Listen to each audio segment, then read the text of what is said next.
a little bit about my background. Before I was with Pixel, I spent about a decade as a character animator, working mostly in After Effects, and later in the software Character Animator, as well as a motion designer and illustrator. So animation is my passion, and I still try to do it as much as possible in my new role. So the project that I'm going to be talking to you guys about today, I did all of the rigging and animation for, and I'm going to walk you guys through my process. So first of all, how many of you guys have used Character Animator before? OK, great. So this is not going to be a basic run-through of how to use Character Animator.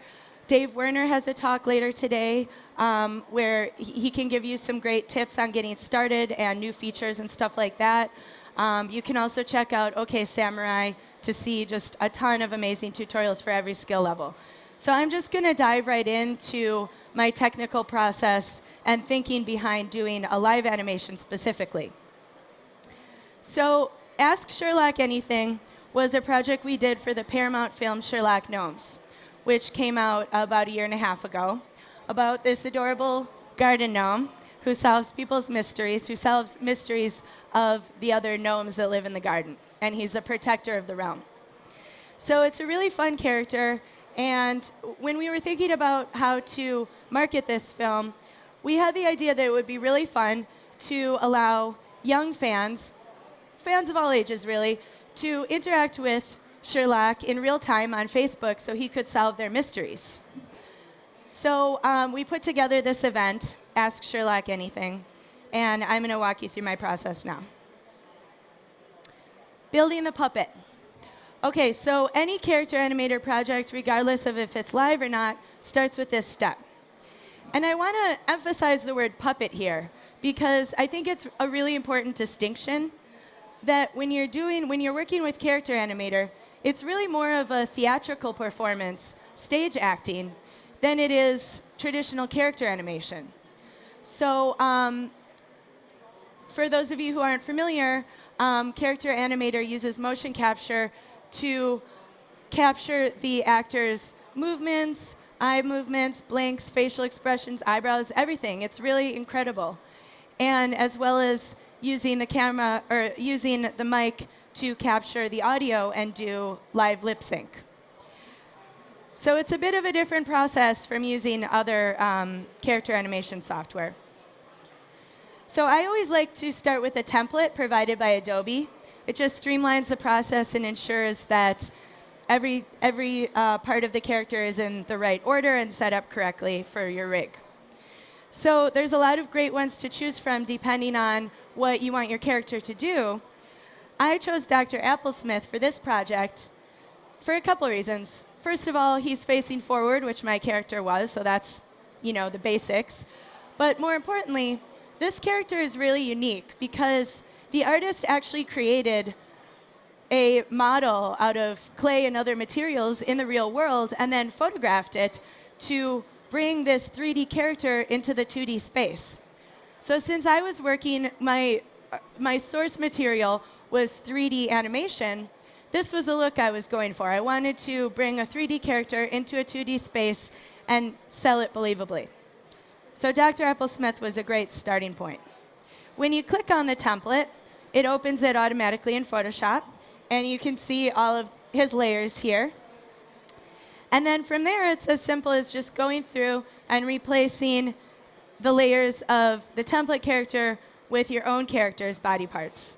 And if there's incidental layers like lapels and pocket that aren't central to the movement of the body, you can just delete those, and it's not going to affect the rig at all.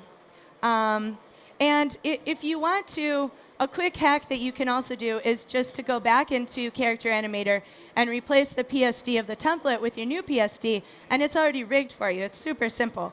But if you're going to do that, you're going to want to make sure that you keep the bodily proportions roughly the same from your character, from the template to your character. So I started going through all of the source images that I had of Sherlock. since we were working with the marketing team, which was pretty far downstream from the animation team that made the film, we did not unfortunately have access to the 3D character or the model or anything. What we had were these really lovely high-res production stills, which, as you can see from these images, posed a problem. They're all different lighting environments, different colors, different camera angles. His body is facing different directions. Luckily, I had hundreds of these photos, but still, in the beginning of the project, the bulk of my work and my biggest challenge was getting all of these disparate images to look like they were part of the same character. And I wanted to make sure that I had enough coverage so that he could do hand positions and facial movements and all of the visemes, which is a fancy word for the shape of the mouth that corresponds with different sounds in the language. So I really needed to get a whole bunch of stuff out of this. And I spent the better part of 3 days cutting stuff out in Photoshop and color correcting and doing some clone stamping and painting where necessary to end up with this. So this is Sherlock with all his arms turned on. This is not how the final puppet looked in motion. But I wanted to show you guys this because I made a choice about how I wanted to do the arm motion, the hand movements, and the facial expressions and stuff. So there's a couple of ways that you can work with arms and hands in Character Animator. So one really fun and popular way is to put draggers on the hands. And then with your mouse, you can move the arms anywhere. And you can add different levels of stretch so that they're either stiffer or more flexible. And that's really fun and gives you a lot of different potential for movement. But the downside to that, as I saw it, was that I wouldn't be able to be as exact with the style of the movement. And I really wanted to stay as true as possible to the lovely 3D animation of the original film. So I wanted to make sure that I could really exactly control the way that the arms looked when they were moving. So what I did was I took keyframes from the film to step through the motion. And then I created cycle layers for each of the different hand movements. So cycle layers is basically a cell animation within Character Animator. And you can do so much with cell layers, or with cycle layers. It's really incredible, the potential. There's an example I saw where there's a fire-breathing dragon, and somebody did the cell animation of the fire coming out of their mouth. You can do endless key triggers, well, as many as your keyboard will allow, I guess, with different cycle animations. So they're really fun. So this is what my rig looked like as far as the different hand positions I used. And for each of the movements, I used between 4 and 6 keyframes to create the animation. So another thing that I wanted to mention about how I set this up, and by the way, as you're setting it up, every character is going to be different, and it's the way that you build the rig is dependent on what you want your character to do and the emotions you want to convey and stuff. So it's something that you have to tweak a little bit for every character you build.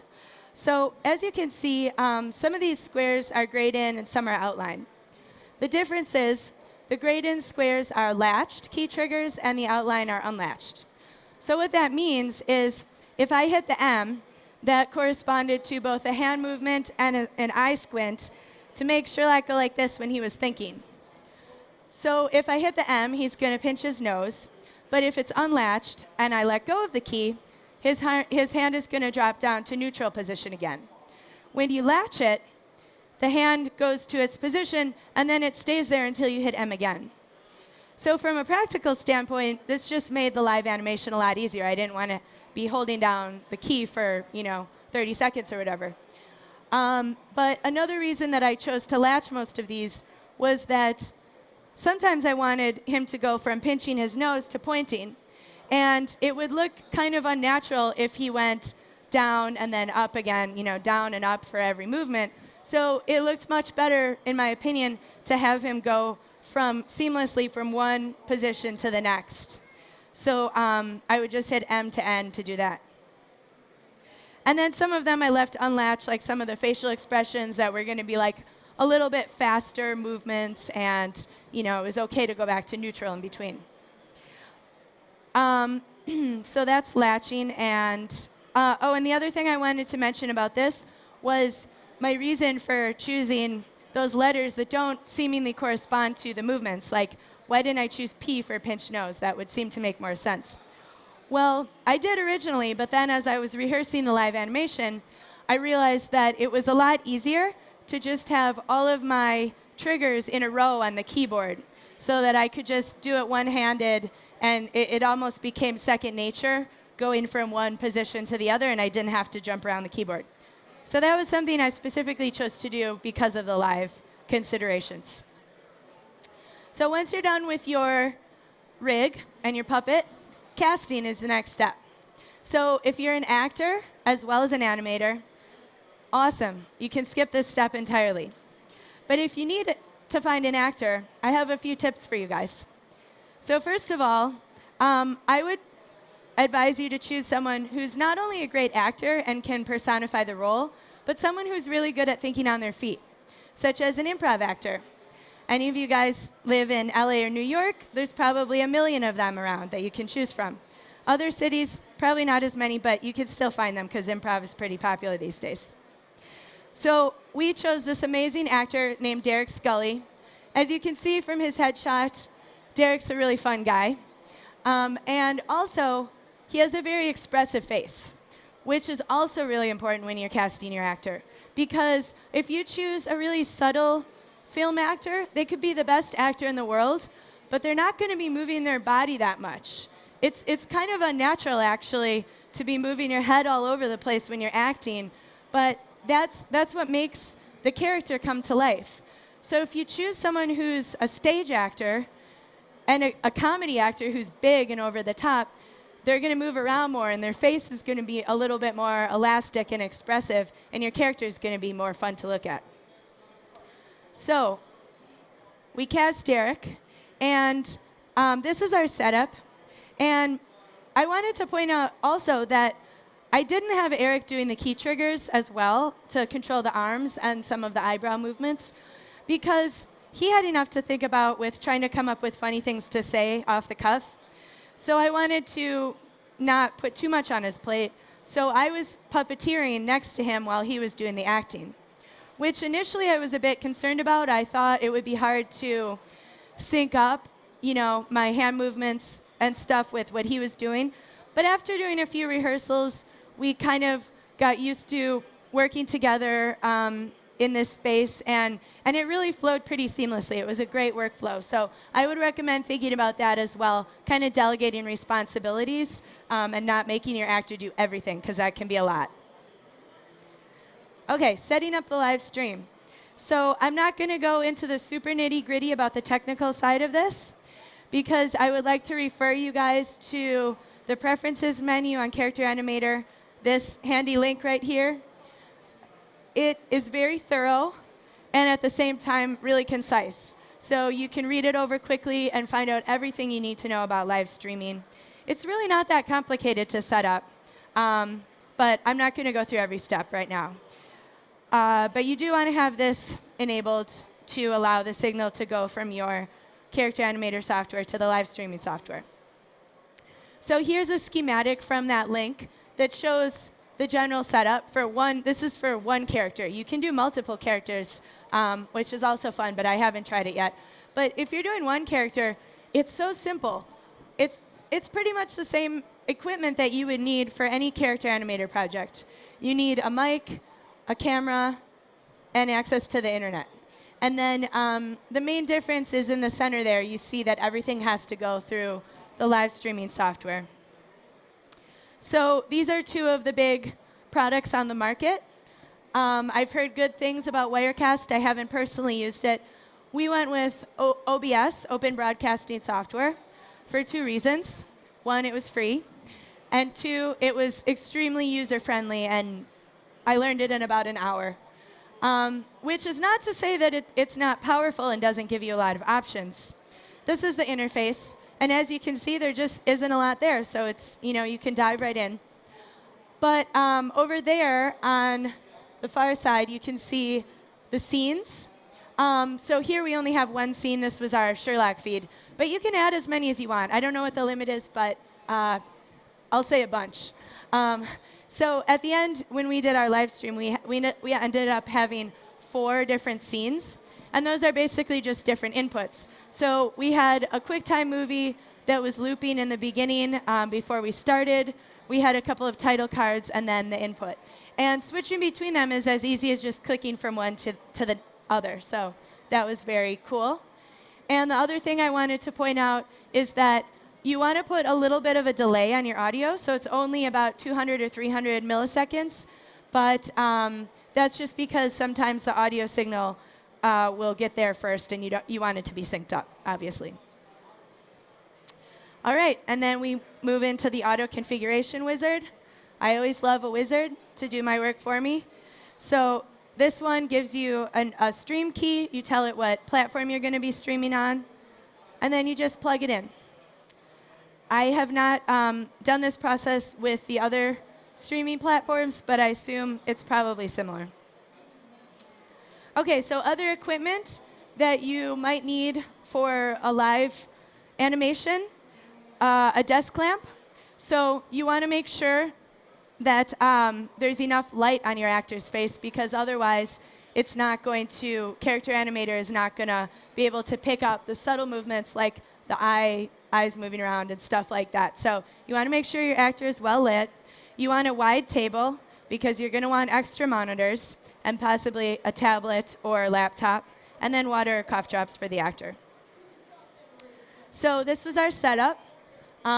Over on the far left was the actual Facebook live stream, so both the actor and I could monitor it. In the center was the computer running Character Animator. On the right was OBS. And as I mentioned, our actor had a tablet. And the reason for that was that we wanted to make sure that Paramount was able to vet all of the questions that he was answering.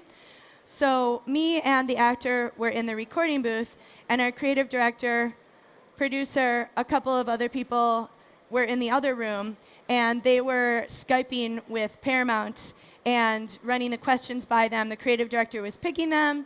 It was a whole process. The Paramount was vetting them, and then our creative director was punching them into a Google Doc, which was updating in real time, that our actor could just look down and see in like a big, bold font, here's the next question. So that worked out really well. Definitely want to have high-speed internet to do all these things, seamlessly and fast. And then the piece of paper taped to the computer was simply, we wrote some pre-written questions just in case, fans weren't asking questions. But that didn't end up being a problem. We got tons of questions. And in the beginning, when people were trickling in, our actor did a great job of just talking off the cuff while people were entering the live stream. All right, tech rehearsal, the final step. Do it as many times as you can, OK? You would never go on stage and do a play without doing a million rehearsals, dress rehearsal, and then tech rehearsal. So you really, really want to make sure you work out the kinks before you go live. And with Facebook, it's cool because, and again, I'm sure the other streaming services have, or streaming platforms have a similar feature, but you can actually do a preview stream where it's not public, but you can do a dry run and make sure that everything's all right. OK, so make sure you don't hit that little blue button by accident until you're ready. All right, and always have a contingency plan just in case. When you're ready, you're just going to go live. Hopefully you publicize your event so you get lots of people watching. And yeah, just have fun with it. It's really fun. And I hope that this talk encouraged some of you guys to give it a try, because it's really fun and it's not as hard as you might think. I had some character animator experience, but I had never done anything live. And I managed to do this in 2 weeks. So it's not, it's not something that's going to take you months and months to learn and get comfortable with. So if you have an idea, I would really encourage you to go for it. and give it a try. So I'm going to show you guys a little highlights reel of the live stream. The entire thing is 30 minutes. I'm only going to show you about 2 minutes worth. But if you want to see the whole thing, it's still online at facebook.com/Sherlock Gnomes. If you want to see more of Pixel Agency's work, you can check us out on our website there. My personal work is at katieisabel.com. And if you're looking for a great improv actor, DerekScully.com. Thank you, guys.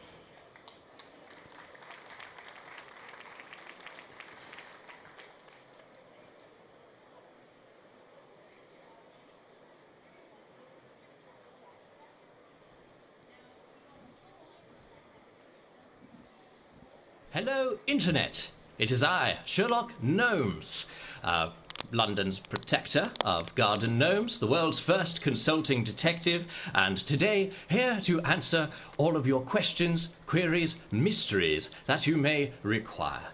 A noob of Nintendo and junk asks, what's your favorite breed of dog? Well, noob of Nintendo and junk, I wouldn't say I have a favorite breed of dog. I would say I have a favorite kind of dog, and that is my favorite kind of dog is the one that does not immediately bite me, the one that doesn't see me and go for the head. Does Sherlock treat Watson like a younger brother? They act so much like siblings. This question comes from Toasty Pearl. Watson, do I treat you like a younger brother? Well, I don't believe I do. Are the burritos ready? Coming up next, we have Stay Gorgeous 101, who asks, will Sherlock ever fall in love? You know, okay, yes, may as well let the whole world know, yes. Sherlock has actually been in love once before. It seemed prudent that I end things, and I did so via letter. I spent a great deal of time on the letter. I picked the finest parchment, the finest ink, the finest wording, and did she appreciate all of that effort? No, she did not. Did she appreciate the letter? No, she did not. Our next question is Dave Werner. Where can we get an awesome hat like that? Well, Dave Werner, there are few hats like this one, because this one is mine. It is imbued with a great deal of love and care, which I believe that only I can provide. However, I hear there are many hats for sale on the internet. All right, thank you, guys. I'm going to be hanging around off stage for the next few minutes. If you have any questions, come say hi.